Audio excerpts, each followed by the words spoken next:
Bejangan napa niku do bakul mriki. Nggih.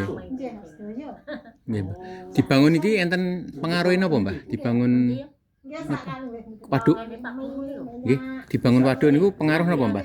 Enten nganu rokok, Hmm. brambang-brambang, enten Nggih. barang-barang kakek yang sisah. Nggih, nggih, Mbah. Iki tepang kali mbae kula jangan-jangan, Mbak. No? Jenengan tepang kali mbae kula jangan-jangan. Nggih. Nggih, Nggih. Dasi. Nggih. Putune Mbah Dasi, Mbah Pasuruddin. Oh, yang pundi?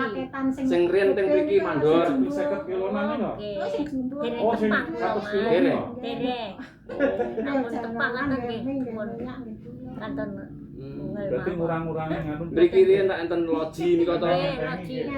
Mriko ngene Pak Mantri. Nggih. Lah mbae kula manggone mriku riyen. Oh, nggih, Mas. Tradisi Kula zaman dereng nate mriku niku pun kados kutha ning kula dereng nate semerep.